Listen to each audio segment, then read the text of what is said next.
बच्चे और गांव में एक नौजवान अगर परीक्षा की तैयारी करता है, उसके माता पिता को, उसके परिवार को कितनी यातनाएं, कितनी पीड़ा, कितनी मुश्किलों का सामना करना पड़ता है। कहां से वो ट्यूशन के पैसे लाता है, किताबों के पैसे लाता है, दिन रात मेहनत करता है और विपरीत परिस्थितियों में पढ़ाई और परीक्षा की तैयारी करता है। जब ऐसा प्रकरण सामने आता है तो सच में मन बहुत आहत होता है।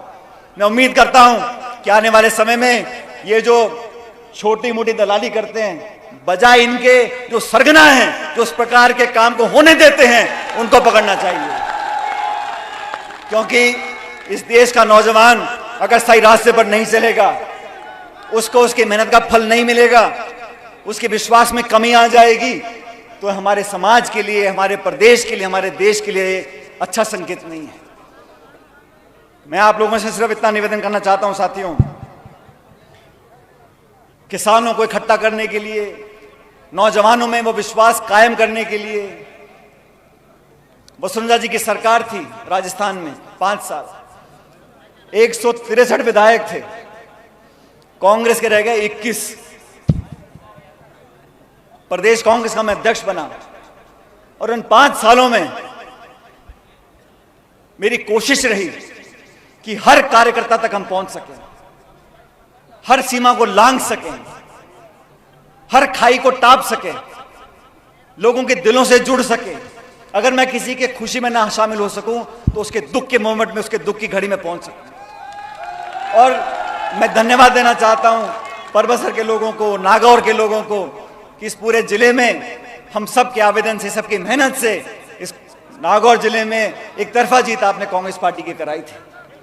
उन 5 सालों में हमने पदयात्राएं करी, हमने घेराव किया, हमने धरने दिए, हमने मुकेश भाकर जी ने, रामनिवास जी ने, हमने लाठियां खाई, जेलों में गए। और मैंने तो मुख्यमंत्री का जो क्षेत्र है वहां पर एक किसान न्याय यात्रा निकाली थी, 12 से झालावाड़ 100 किलोमीटर की। और किसान न्याय यात्रा यूं निकाली थी कि ना तो किसान को मुआवजा मिल पा रहा था, ना किसान की मदद हो पा रही थी। और मेरी यात्रा निकालने के बाद वसुंधरा जी को हमारी बातों को मानना पड़ा था। इसलिए आप सबके साथ संघर्ष हमने किया, आपने पूरा आशीर्वाद हम लोगों को दिया। अब 11 महीने के बाद दोबारा चुनाव आ रहे हैं। मैं चाहता हूं कि आप लोगों का जो प्रेम और प्यार और आशीर्वाद है वो पहले की तरह बरकरार रखना। और मैं बार बार बोलता हूं, रामनिवास गावड़िया जी मेरे साथी नहीं है, मेरे छोटे भाई हैं। अगर आपको मुझे ताकत देनी है तो रामनिवास जी को ताकत देनी है। ये नौजवान एक साहसी नौजवान है।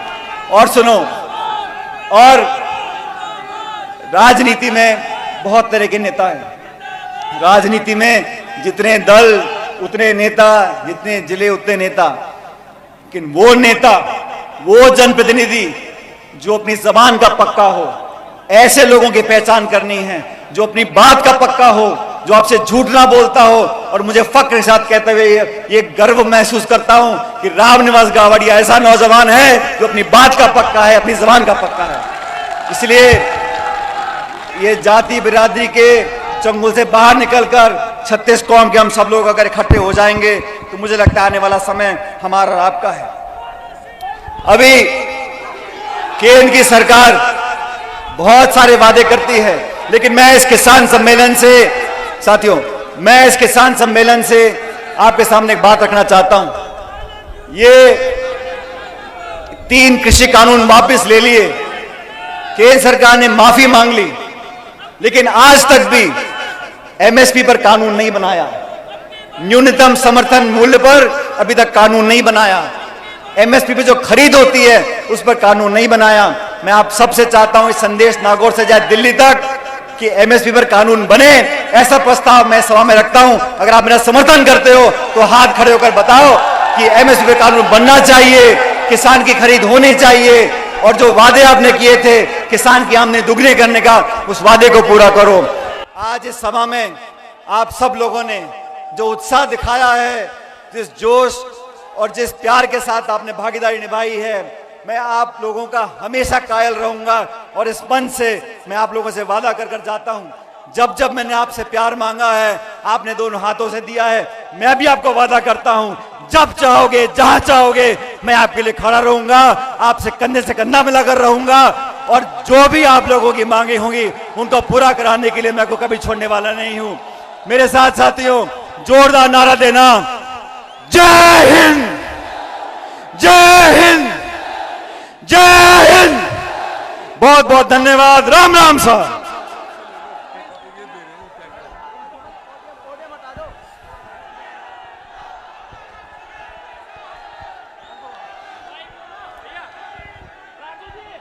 सचिन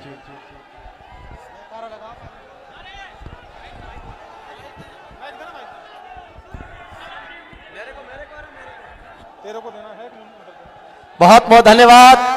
और लीजिए अब ये पोडियम हटा दो, नीचे हटा दो पोडियम एक बार।